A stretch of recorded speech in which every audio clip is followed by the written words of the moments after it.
Today on Forbes, how Jeffrey Epstein got so rich. At the time of his death in 2019, Jeffrey Epstein was a fabulously wealthy man.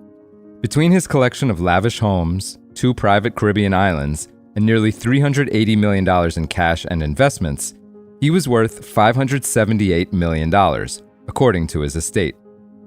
Exactly how he accrued those riches is at the heart of the ongoing scandal. The less interesting possibility is that Epstein's sex crimes were separate from his day job as a financial advisor to billionaires, to whom he offered investment, estate, and tax planning services. In a 2013 corporate filing, Epstein described himself as, quote, an experienced and successful financier and businessman, a, quote, entrepreneur who has built several highly profitable companies, and, quote, one of the pioneers of derivative and option-based investing. The more scandalous scenario, as alleged by many of President Trump's supporters and conspiracy theorists, is that Epstein secretly taped his wealthy friends engaging in sex crimes with trafficked minors in his homes and on his islands, and then blackmailed them, with his financial business serving as cover. The full origins of Epstein's wealth remain shrouded in mystery, but what is clear, according to Forbes' review of court filings, an investigative memo, and financial records, is that Epstein relied above all on 2 billionaire clients and a tax gimmick to build his fortune. Victoria's Secret's longtime chief Les Wexner and private equity honcho Leon Black were Epstein's 2 largest financial clients. Of the more than $800 million in revenue Epstein's 2 key businesses brought in from 1999 to 2018, Epstein collected at least $490 million in fees, with the rest coming from gains on investments. Wexner and Black supplied upwards of 75% of Epstein's fee income throughout that period, according to Forbes' estimates. Those entities, both based in the U.S. Virgin Islands, were Epstein's only, quote, revenue-generating companies from 1999 until his death.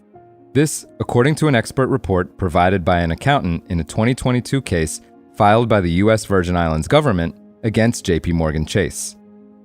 While President Trump and Epstein were friends for many years, there is no evidence that they ever did any business together.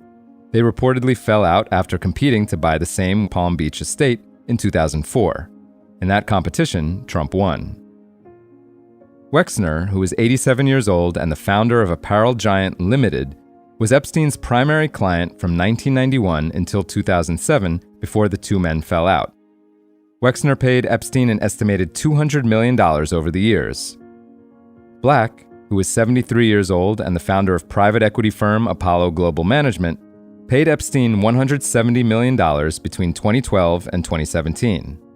This according to an independent investigation from law firm Deckert LLP into Black's relationship with Epstein, and further research from the Senate Finance Committee. Epstein was able to accumulate his wealth nearly tax-free thanks to generous tax breaks in the U.S. Virgin Islands, where he became a resident in 1996 and set up a financial consulting firm named Financial Trust Company 2 years later. The same year, he spent nearly $8 million to buy Little St. James Island, which has since become known as Pedophile Island for its role in his sex trafficking ring. Court filings show that between that firm and Southern Trust Company, which he set up in 2011 and which took over as his main business the following year, Epstein obtained benefits under the territory's economic development program that saved him $300 million in taxes between 1999 and 2018. Throughout that time, Epstein earned at least $360 million in dividends from his companies. Wexner and Black have both apologized for their associations with Epstein and said they were not aware of his sex crimes. Wexner stepped down as CEO of L Brands in 2020 and said in a letter published that year that he, quote, would not have continued to work with any individual capable of such egregious, sickening behavior had he known. Black said in an earnings call in 2020 that he, quote, deeply regretted his association with Epstein. The Deckert report found, quote, no evidence that Black was involved in any way with Epstein's criminal activities.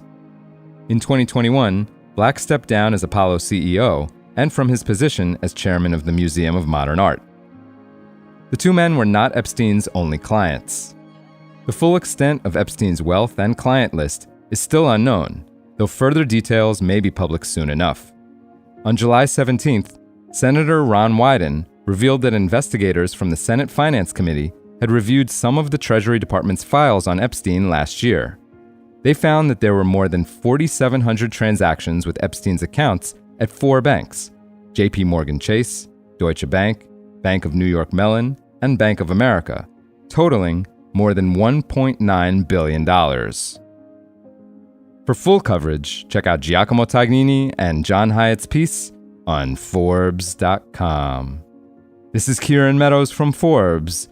Thanks for tuning in.